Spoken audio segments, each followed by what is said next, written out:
हाँ जी, welcome back guys. अगर आप कोई बिजनेस ओनर हैं और किसी डिजिटल मार्केटिंग एजेंसी के पास जा रहे हैं, तो जो मैं प्रॉब्लम्स आज आपको बताने वाला हूं, इन प्रॉब्लम्स को बिना सॉल्व किए मत जाइएगा, वरना डिजिटल मार्केटिंग एजेंसी के साथ आपका सारा जो पैसा है वो बेकार होने वाला है।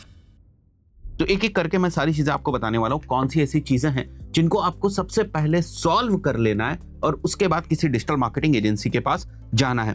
अब सॉल्व करने के लिए आप खुद से करना चाहें, खुद से पहले सॉल्व कर लीजिए।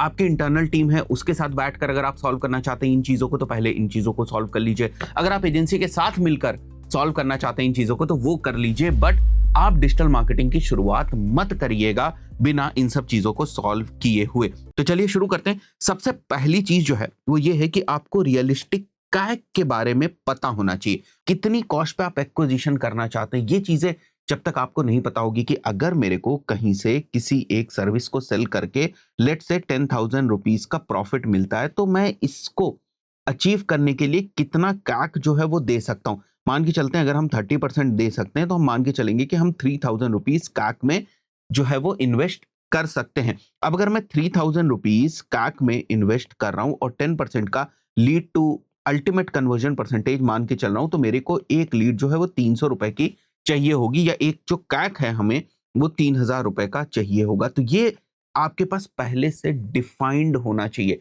तभी आप अपने कैंपेन्स की जो एफिशिएंसी है उसको आप मेजर कर पाएंगे कि मेरे कैंपस ठीक तरीके से रन भी हो रहे हैं या नहीं हो रहे हैं। Second is basically MQL criteria. अगर ये चीज आपने पहले सॉल्व नहीं करी, तो डेफिनेटली लड़ाई जो है वो होनी है।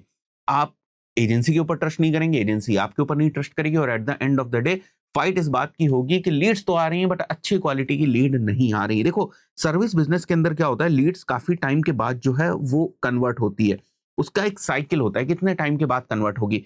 तब तक बीच में बहुत सारे जो इंटरैक्शंस हैं वो होते हैं, और ऐसा भी नहीं होता है कि आज आपने लीड से बात करी और कल ही के कल वो जो है वो कन्वर्ट हो जाएगी। बहुत सारे बिजनेस के हिसाब से ऐसी चीजें नहीं होती। तो उस पर्टिकुलर सिनेरियो में जब लीड आपके पास आई और पहला कांटेक्ट बना, तो वहां पर क्या आप कुछ डिफाइन कर सकते हैं अपनी मार्केटिंग क्वालिफाइड लीड को जस्टिफाई करने के लिए कि मेरी मार्केटिंग क्वालिफाइड लीड की डेफिनेशन ये होगी कि अगर उसका बजट 20,000 रुपए से ज्यादा है, तो वो हमारे लिए मार्केटिंग क्वालिफाइड लीड है। बाद में वो कन्वर्ट हो या ना हो, हमें उसे मतलब नहीं है। उसकी सेल साइकिल चले 1 साल तक, हमें मतलब नहीं है।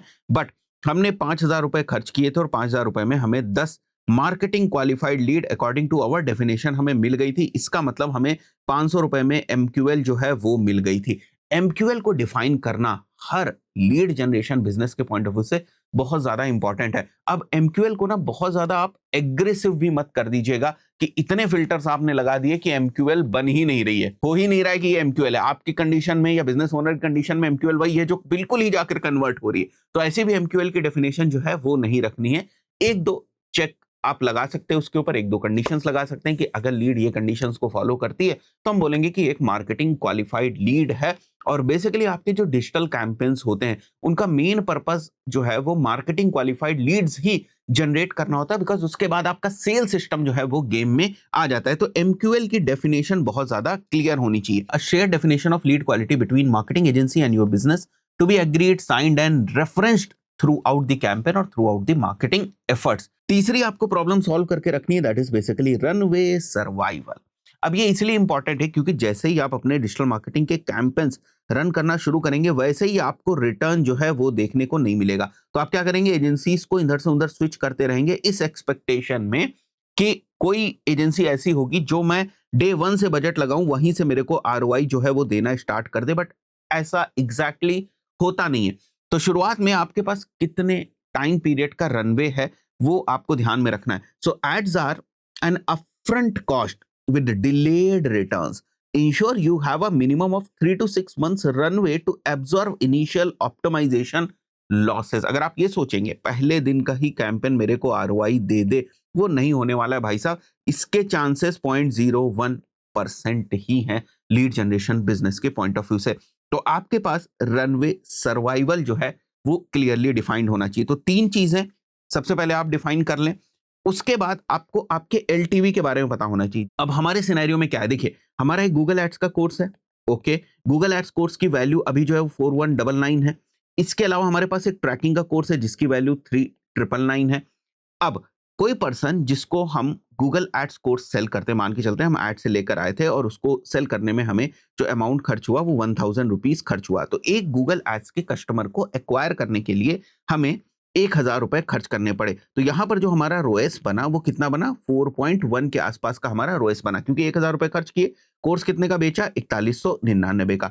अब क्योंकि ये कस्टमर हमारा पहले से ही हो चुका है और इसकी जो हमने एक्विजिशन कॉस्ट है वो 1000 रुपए पहले ही दे रखी है, हमारे डेटाबेस में है, तो हो सकता है कि हम एक छोटा सा मैसेज डालें या कोई ऑफर लेकर आएं और उसी से ये पर्सन हमारा ट्रैकिंग वाला कोर्स जो है वो भी परचेज कर ले। तो 3999 यहाँ पर हो गया, 4100 यहाँ पर हो गया, तो लगभग लगभग 8000 रुपए का रेवेन्यू हम लोगों ने इस कस्टमर से जनरेट किया। तो अब हमने कॉस्ट ऑफ एक्विजिशन कितनी दी थी, 1000 रुपए, और रेवेन्यू जो हमने जनरेट किया वो 8000 रुपीज का जनरेट किया। तो अगर मैं ओवरऑल लाइफ टाइम वैल्यू के पॉइंट ऑफ व्यू से बात करूं तो इस कस्टमर की जो लाइफ टाइम वैल्यू है वो 8000 रुपीज है, जिसमें 4100 रुपए तो हमारे पास स्टार्टिंग में ही आ गए थे, बट बाकी के जो 4000 रुपए हैं वो लगभग लगभग हमारे पास 3 महीने के बाद आए, मान के चलते हैं। तो इस चीज को भी कंसिडरेशन में लेना होता है और ये चीज आपकी मदद करेगी अगेन कैक को डिफाइन करने के पॉइंट ऑफ व्यू से। नेक्स्ट इज आपका ब्रेक इवन पॉइंट, मतलब नो प्रॉफिट नो लॉस का पॉइंट। एग्जाम्पल जो हमने लिया, मान के चलते हैं जो भी हम लोग कोर्सेज की बात करते हैं, अगर 8000 रुपीज ही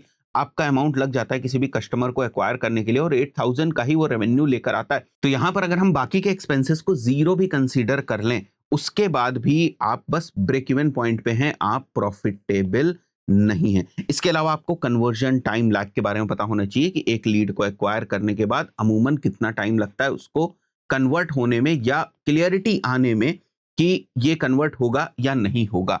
तो ये सब नंबर्स आपके पास पहले से होने चाहिए, वरना ना आप बस एक गट फीलिंग के ऊपर काम करेंगे कि ऐसा लग रहा है लीड्स खराब आ रही हैं, वैसा हो रहा है, ऐसा हो रहा है, ये सारी चीजें आपके दिमाग में चलेंगी, बट आप कुछ भी कॉन्क्रीट नहीं निकाल पाएंगे। तो एजेंसी का भी टाइम खराब होगा और आपका भी खराब होगा। इसके अलावा आपको एक और चीज समझनी है, ऑफर्स आर वेरी इंपॉर्टेंट। जब भी आप डिजिटल मार्केटिंग कैंपेन्स रन करेंगे आपको अपने ऑफर्स के ऊपर काम करना है।